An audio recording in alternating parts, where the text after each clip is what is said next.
Bonjour à tous, bienvenue dans ce nouveau numéro de 85 chrono en ce lundi 10 mars. Au sommaire du basket avec la Wonder League féminine, mais aussi du football avec la mauvaise opération des Herbiers en National 2, le match nul de la Châtaigneraie en National 3, du rugby également avec le carton du rugby club Sablé face à Trignac. Et puis nous reviendrons sur la première édition du Trail de la Côte de Lumière. 85 chrono, ça démarre maintenant.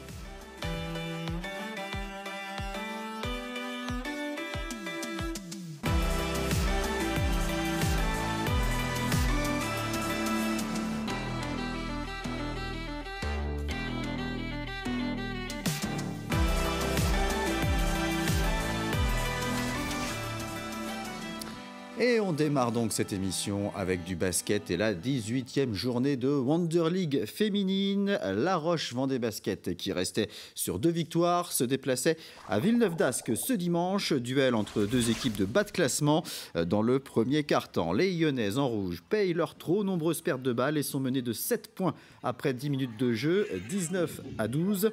Dans le deuxième quart-temps, Villeneuve-d'Ascq poursuit sur sa lancée. Les nordistes comptent jusqu'à 18 points d'avance. Le RVBC réagit mais accuse tout de même 10 longueurs de retard à la mi-temps, 38-28 pour Villeneuve-d'Ascq. En deuxième mi-temps, les Lyonnaises confirment qu'elles ne sont pas dans un bon jour. Elles ne trouvent pas de solution pour empêcher leurs adversaires de s'envoler au tableau d'affichage. À l'issue du troisième quart-temps, Villeneuve-d'Ascq mène de 19 points, 57 à 38. Le match est plié malgré les 32 points inscrits par McCarthy et une légère réduction de l'écart dans le quatrième quart-temps. Le RVBC s'incline sur le score de 76 à 60.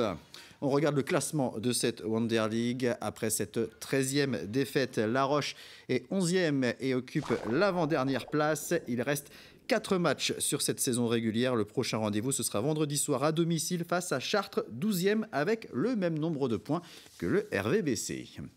Chez les hommes, en National 1, c'était la deuxième journée de la deuxième phase. Et dans la poule haute, deuxième victoire pour les Sables d'Olonne, vainqueurs sur le parquet de Saint-Chamond-Andrézieux, 76 à 74. Les Sablais sont 7e au classement. Défaite en revanche pour Chaland, battu à Mulhouse, 83-73. Le VCB est 4e.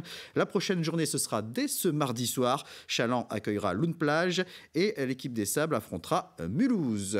À l'étage en dessous, en National 2, 18e journée, samedi, Montaigu-Vendée s'est incliné à domicile face à Adour-Dax, 86 à 82. Montaigu est 12e avec 5 victoires et 13 défaites. Prochain match le 22 mars à Rezé. Et puis en National 2 féminine, lors de la 17e journée, l'équipe Espoir de La Roche-sur-Yon s'est inclinée face à Gimont, 76 à 63. 16e défaite pour les jeunes lyonnaises, décrochées à la 12e et dernière place. On ouvre la page football maintenant avec le championnat de National 2. C'était la 21e journée ce week-end. Une semaine après sa large victoire 6-0 face à Saumur, l'équipe des Herbiers jouait de nouveau au stade Massabielle samedi face à Châteaubriand, une formation qui lutte pour son maintien. Une première action pour les voltigeurs de Châteaubriand en blanc à la 9e minute avec une tentative de saut captée sans problème par Pasture. Première grosse occasion à Bretaise pour Jérémy Billy, servi par Shelton Guillaume. Sa reprise est stoppée en 2 temps par le gardien. À la 29e minute, Châteaubriand trouve le chemin des filets sur une frappe de Séné, mais ce dernier est signalé en position de hors-jeu, toujours 0-0. Nouvelle offensive vers Bretaise avec Guillaume qui tente sa chance, mais le gardien détourne en corner. 5 minutes plus tard, Jérémy Billy est lancé par Etondé, mais il est repris de justesse par Cachalet. 0-0 à la pause. À la 50e minute, sur un centre venu de la gauche, l'attaquant castelbriantais Babacar Séné ajuste parfaitement sa reprise de la tête et ouvre le score 1-0 pour Châteaubriand. Menés au tableau d'affichage, les hommes de Laurent David ont beaucoup de difficultés à porter le danger sur le but adverse. La défense de Châteaubriand résiste bien. En toute fin de match, la reprise de Brélivet est négociée maladroitement par le gardien et le ballon frôle le poteau. Sur le corner qui suit, la reprise de la tête de Rissonga n'est pas cadrée. On en reste là, mauvaise opération du VHF qui s'incline donc 1-0 sur sa pelouse. On écoute les réactions des entraîneurs au micro de Daniel Lelanne. Ça a été un match compliqué pour nous. On n'est jamais réellement rentré dans le rythme du match. Face à un bloc, on savait qu'il allait être très défensif. Face à une équipe qui joue son maintien et qui a été très présente dans les duels.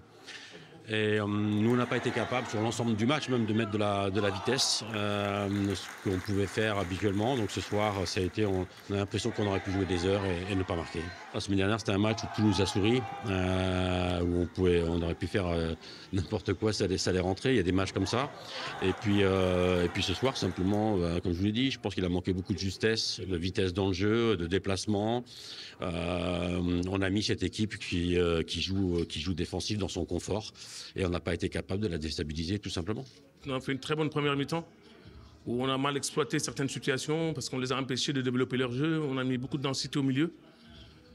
Après, il fallait gérer le côté gauche parce que ça va très vite. Et puis là, ils ont quand même eu deux attaquants de très haut niveau par rapport à ce qu'ils faisaient avant. Donc il y a beaucoup d'équations à régler avant de pouvoir jouer. Donc c'était ça. Et puis là, on l'a bien fait.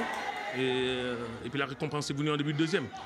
Maintenant, voilà, il fallait se battre après. Il fallait être costaud, être solide, être solidaire, ce qu'on a fait, sans être particulièrement en danger. Et puis voilà, mais c'était important de prendre les 3 points quand on voit les résultats qu'il y a. Sincèrement, je pensais qu'avec les résultats de la semaine dernière, je pensais qu'ils pouvaient accrocher le haut tableau. Mais bon, c'est le championnat qui est compliqué, c'est très difficile, mais je ne me fais pas de soucis pour eux. Et après cette défaite, le VHF est 6e au classement à 10 points du leader Saint-Malo. Saint-Malo qui s'est imposé au Poiré-sur-Vie 2-1. Les Genoux sont 16e et dernier avec un match en retard. Vendredi soir, La Roche VF a fait match nul à Granville, 2 buts partout. Les Lyonnais sont 13e. Le week-end prochain, les Hérabre-Bretais affronteront Granville vendredi. La Roche VF jouera face à Locminé et le Poiré se déplacera à Saint-Brieuc. Toujours en football, en National 3, lors de la 18e journée, la Châtaigneraie recevait Panazol samedi soir au stade Claude Bétard. Et le moins que l'on puisse dire, c'est que le spectacle n'a pas vraiment été au rendez-vous en raison notamment du mauvais état de la pelouse. Les Châtaigneraisiens en bleu sont dominateurs sur le début de rencontre, mais sans concrétiser les actions. À la 20e minute, la frappe de Biro est captée sans problème par le gardien. À la 35e minute, Mustapha Ndoye ne parvient pas à redresser suffisamment sa frappe. 0-0 à la mi-temps. L'état du terrain et donc le jeu proposé ne s'améliore évidemment pas en seconde période. Sur un coup franc lointain de Grelier à la 58e, dévié de la tête par Ndoye, la reprise de Cheminot est repoussée par la barre transversale. À la 75e, offensive de Panazol avec Pouille qui devance la sortie de Bretaigne. Le ballon prend la direction du but, mais Romuald Marie le renvoie in extremis. 77e minute, le coup franc de Pierre Grelier passe juste à côté du cadre. Et puis à la 90e minute, sur un dernier coup franc lointain pour la Châtaigneraie, le portier limousin détourne le ballon. Score final 0-0. Un bon point pour Panazol, mais de la déception pour la Châtaigneraie. On écoute les deux entraîneurs au micro de Thibaut Grasset. Comme le terrain était impraticable, il s'est passé ce qui s'est passé, que du jeu long, que du rentre-dedans, que du combat, tout ce qui est absolument pas notre force. Donc c'est quand même compliqué de passer 15 jours d'entraînement après notre bon match nul à Angers, essayer de mettre des choses en place et puis d'arriver samedi soir chez nous en ne pouvant pas appliquer ça et puis en jouant long parce que de toute façon il faut s'adapter, il ne fallait pas prendre de risques dans notre camp sous peine de se mettre une balle dans le pied. Donc voilà, c'était pas du football, c'était que de l'engagement. Aujourd'hui, on savait qu'il fallait prendre un point pour rester toujours en vie pour le maintien. Chose faite sur un terrain très difficile, donc on a abusé avec le jeu direct et joué vers l'avant, joué deuxième ballon, donc on est sorti de ce qu'on sait faire d'habitude. Mais bon, il fallait s'adapter. On va dire aujourd'hui, les joueurs, ils ont montré une preuve de combativité, aussi d'intelligence, parce que c'est pas évident de sortir de ce qu'on fait et s'adapter vite fait sur cette équipe-là. On leur a posé, je pense, quelques problèmes. Moi, je pense à un match, il fallait être costaud aussi sur les coups de pied arrêtés parce que c'est leurs armes. On sait un match, je pense, un partout, c'était 1-0-0, c'est un match équitable, je pense, pour les deux équipes. Mais bon, il faut se dire quand même que 99% de mes joueurs, ils jeûnent. Aujourd'hui, c'était le premier match pendant le Ramadan. Donc, il fallait aussi gérer cette période-là qui n'est pas évidente. Donc, on a fait tourner un petit peu. Et bon, mentalement, je pense qu'on était costaud et on est sur notre bonne lancée il y a 3 matchs.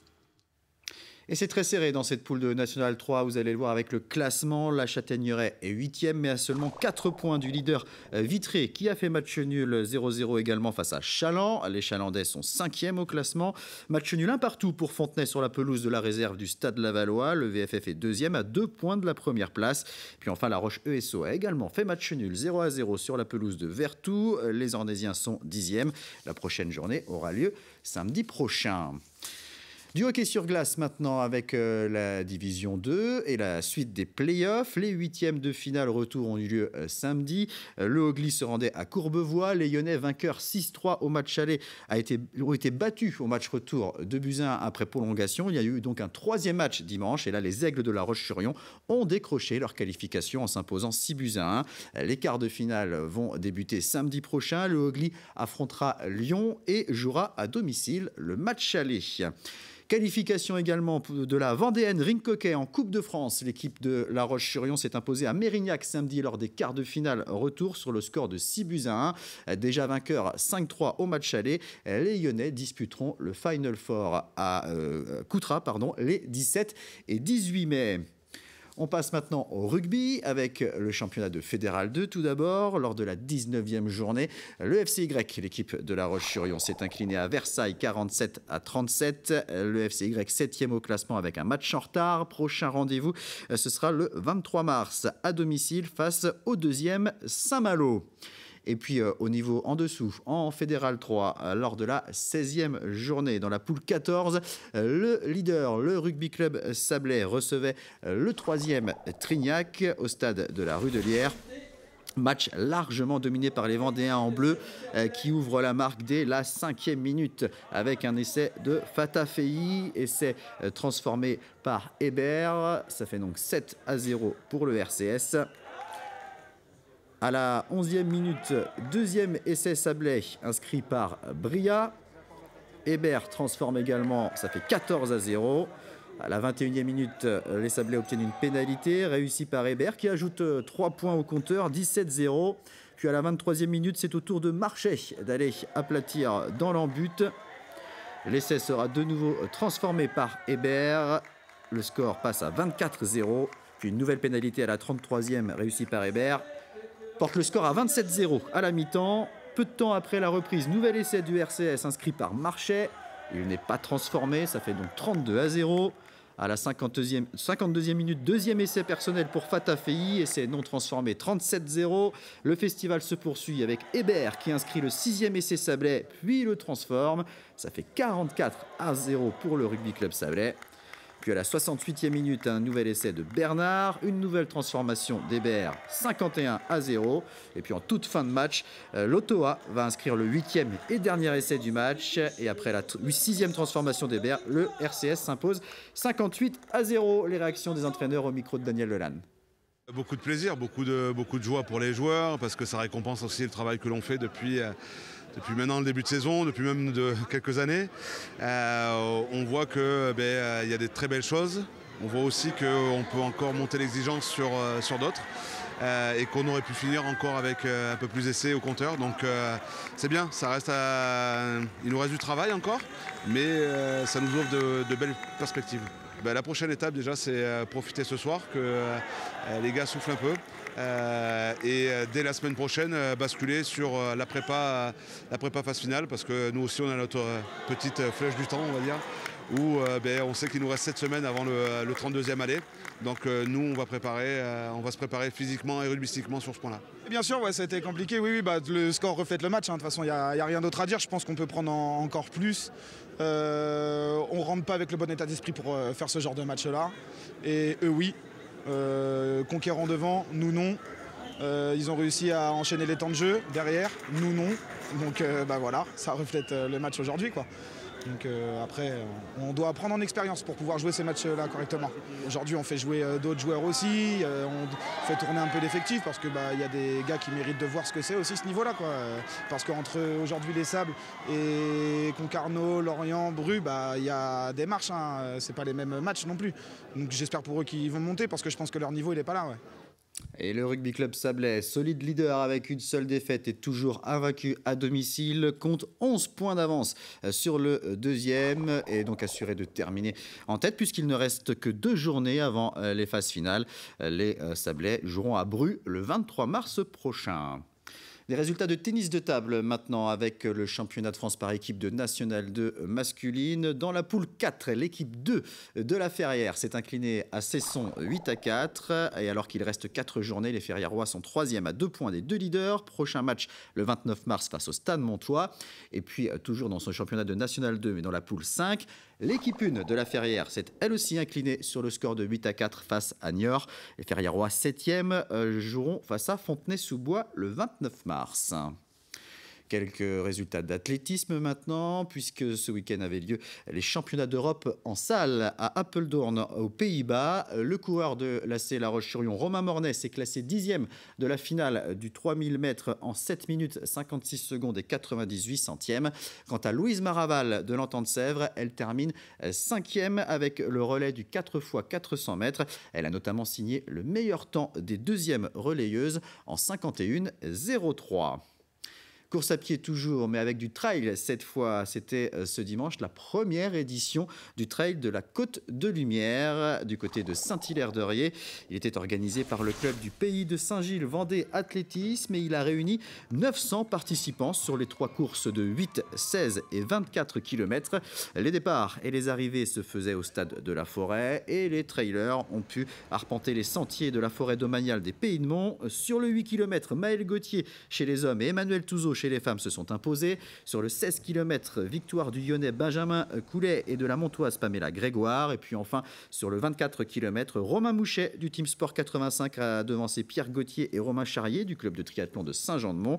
Chez les femmes, la Montacutaine Clémence Garot de l'Athlé Bocage Vendée s'est montrée la plus rapide en 2h14. Cécile Desforges de Saint-Sébastien et Nathalie Mordel de Nantes complètent le podium. On va écouter les vainqueurs du 24 km ainsi qu'un membre de l'organisation de ce trail de la Côte de Lumière au micro de Thibaut Grasset. Moi, je suis parti un petit peu vite pour me mettre à l'abri et puis gérer ma course pour pouvoir relâcher en fait en deuxième partie de course parce que je suis en prépa marathon. J'ai été tout le temps premier, sauf mis à part une seule fois où je me suis trompé de chemin. Donc j'ai dû refaire demi-tour et revenir sur mes pas. Donc j'ai perdu, on va dire, 600, 700 mètres. Donc je me suis retrouvé 5e et puis j'ai dû remettre un petit peu de gaz pour revenir sur les gars qui étaient devant. Et puis après, j'ai récupéré ma place devant et puis après j'ai fini tout seul devant. Je suis habituée un petit peu au long depuis certains mois. Donc voilà, j'ai pas eu de pluie, donc c'est parfait. J'ai fait une erreur de parcours malheureusement, mais c'est pas grave, ça m'a pas coûté ma course, donc tant mieux. C'est vrai qu'il y a 2 semaines, j'ai fait un 53 km à Saint-Jean-de-Mont et il y avait un gros niveau. J'ai fini 7e et là j'ai senti que oui, j'avais le niveau pour cette course, donc je suis très contente. L'idée c'était de faire découvrir les différents coins de notre forêt, donc il y a plus le côté forêt et le côté plage, donc le 8 c'était vraiment découvrir tranquillement la forêt de Saint-Hilaire et après pour le 16 et le 24 on avait rajouté des difficultés. C'était une course qui existait déjà, l'enduro de la forêt. Nous notre idée c'était de la renouveler, de proposer quelque chose de nouveau aux participants, aux gens du coin et proposer des nouveaux parcours, des nouvelles difficultés. Il y a beaucoup de clubs autour de nous et puis on fait partie des premiers trails de la saison, donc ça amène du monde, des gens qui se préparent pour d'autres épreuves. Ouais. Un mot de cyclisme maintenant, avec la victoire sur le Grand Prix Montserrat en Belgique du coureur Total Energy Alexis Brunel. C'était ce dimanche. Et puis à l'issue de la première étape de Paris-Nice, qui avait également lieu ce dimanche au Perret en Yvelines, Alexandre Delettre, toujours du team Total Energy, s'est emparé du maillot à poids du meilleur grimpeur. Un maillot qu'il a conservé ce lundi après la deuxième étape entre Montesson et Bellegarde, remportée au sprint par le maillot jaune, le Belge Tim Merlier. Demain mardi, place au contre-la-montre par équipe sur le circuit de Nevers-Magnicourt. Et puis on termine avec les belles images de fête ce samedi au Sables d'Olonne à l'occasion de l'arrivée du dernier concurrent du Vendée Globe. Le Belge Denis Van Winberg a bouclé son tour du monde en solitaire en franchissant la ligne après 117 jours en mer. Un jour de trop pour être officiellement classé. La direction de course avait fixé un délai correspondant au temps du dernier de l'édition précédente. Le skipper de l'IMOCA DTRN Group a malgré tout eu droit à un magnifique accueil avec la présence notamment de la FFL, la Fédération Française de la Loose, et de nombreux supporters belges qui avaient fait le déplacement. Vous pouvez retrouver un reportage complet sur cette arrivée ainsi que la réaction pleine d'émotion de Denis Van Wingberg dans les différentes éditions du journal de TV Vendée de ce lundi. C'est la fin de ce 85 chrono. Merci beaucoup de l'avoir suivi. Je vous souhaite à toutes et à tous une très bonne semaine et à très vite sur TV Vendée.